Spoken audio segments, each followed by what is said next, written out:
Et pour en parler, nous avons le plaisir d'être en direct depuis Rabat avec le professeur Zakaria Aboudahab, spécialiste de relations internationales et de sciences politiques. Bonsoir. Bonsoir madame, merci beaucoup. Merci de répondre à nos questions. Alors en quoi la visite de Nasser Bourita à Paris marque-t-elle une nouvelle étape dans le renforcement du partenariat stratégique entre la France et le Maroc ? Il y a une activité diplomatique intense constatée ces derniers jours.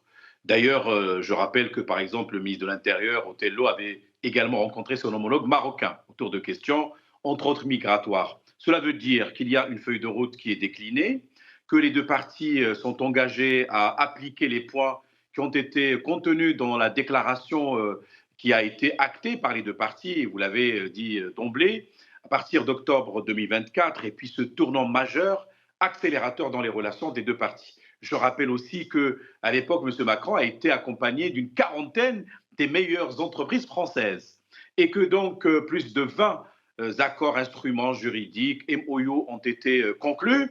Mais également, je rappelle qu'il y a eu une délégation de femmes et d'hommes d'affaires qui ont visité Laayoune et Dakhla, accompagnés de l'ambassadeur, M. Le Courtier. Donc, substantiellement, on peut dire que non seulement il y a ces actions qui sont aujourd'hui traduites concrètement sur le terrain, mais également réaffirmation, vous l'avez si bien dit, de l'intangibilité de la position française. Cela dit, il s'agit en réalité d'une déclaration, d'une reconnaissance d'État. Ça concerne l'État français, ça concerne l'État marocain. Et par conséquent, je crois aujourd'hui, nous sommes dans des accélérations. Et non seulement Paris ou la France, mais également, vous l'avez si bien dit, l'Estonie qui réitère également son engagement, la Moldavie qui est aussi un pays européen oriental qui réitère son engagement. Bref, un consensus international plus que ad minima qui est aujourd'hui obtenu à la suite de l'inscription de la diplomatie marocaine dans une approche proactive grâce à la clairvoyance et la sagacité de Sa Majesté le roi Mohammed VI. Alors, la France réaffirme sa position intangible, vous venez de le dire, de soutien à la souveraineté du Maroc sur le Sahara. Alors, comment cette réaffirmation pourrait contribuer à l'évolution du dossier vers une solution définitive ? D'abord, il y a donc la question préjudicielle qui a été dissipée. Donc, finalement, le prisme par lequel, ou les lunettes par lesquelles le Maroc entrevoit, selon les termes de Sa Majesté, les partenariats, c'est d'abord la position par rapport à la marocanité du Sahara.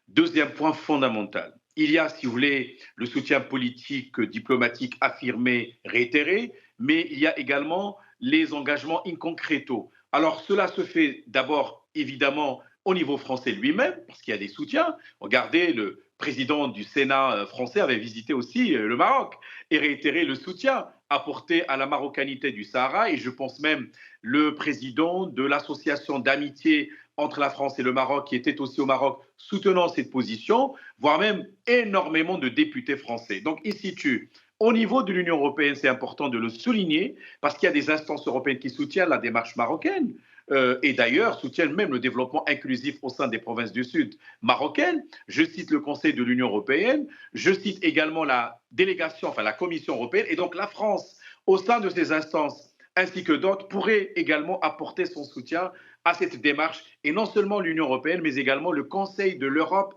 il faut le souligner, qui a été créé fin des années 40, mais aussi, je pourrais citer une organisation qui n'est pas très connue, qui s'appelle l'OSCE, c'est d'ailleurs l'Organisation de la sécurité et la coopération en Europe, qui a été créée en vertu de l'acte de Helsinki en 1975, l'OTAN même, parce que l'OTAN, c'est non seulement une organisation militaire, c'est une organisation civile. Ça, c'est très important. Et évidemment, au niveau du Conseil de sécurité, on le sait, la France pourrait encore pousser plus loin cette démarche en conjuguant ses efforts avec les États-Unis, entre autres, voire même par la suite le Royaume-Uni. Et nous espérons aussi que la Russie et la Chine puissent avoir aussi une position très claire par rapport à cette démarche, car il s'agit d'un rendez-vous à ne pas manquer. En attendant la réunion de haut niveau prévue en automne prochain entre la France et le Maroc, est-ce qu'on pourrait s'attendre à des initiatives concrètes dans les domaines économiques, culturels, migratoires ou même sécuritaires ? Et bien sûr, j'ajouterais même, Madame Noura, la question culturelle. Récemment, M. Macron avait visité le pavillon marocain, l'inauguration du salon festival du livre de Paris, la 4e édition en l'occurrence. il y a cette question-là qui est très importante, il faut le souligner. Regardez par exemple la question ou les questions qui se posent autour du patrimoine culturel marocain, un et indivisible. Les questions économiques, sociales, étudiantines, scientifiques, technologiques. Alors tout ce qui est les grands projets structurants, l'appui aux infrastructures, l'accompagnement français, ça a été dit par M. Macron, ça a été réitéré récemment par le ministre français des Affaires étrangères et des questions européennes pour que le Maroc puisse organiser dans les meilleures conditions les grands événements sportifs, que ce soit la Cannes 2025, que ce soit la Coupe du Monde, ainsi que les grands chantiers structurants, réaménagement des aéroports, les lignes à grande vitesse, la restauration, si vous voulez, un peu de la flotte marocaine. Au niveau du chantier naval, je pourrais encore parler de beaucoup de choses, l'appui à des innovations technologiques de pointe. Regardez, là, le GITEX qui a ouvert son édition aujourd'hui, la 4e, et ça concerne l'Afrique, tout ce qui est transition numérique, énergétique, etc. C'est une liste qui est interminable. Je vais donner juste quelques indications et je crois que la France, avec l'expérience qu'elle a acquise, mais également, il faut dire que le Maroc pourrait aussi apporter beaucoup à la France. Donc, on est en intersection, en conjugaison, combinaison, pour adosser nos moyens sur des chantiers structurants pour le bien-être commun des populations bien comprises marocaines et françaises. Merci infiniment Zakaria Bouddahab pour votre analyse. Je rappelle que vous êtes spécialiste de relations internationales et de sciences politiques. Avec plaisir. Bonne fin de soirée, madame. Au revoir.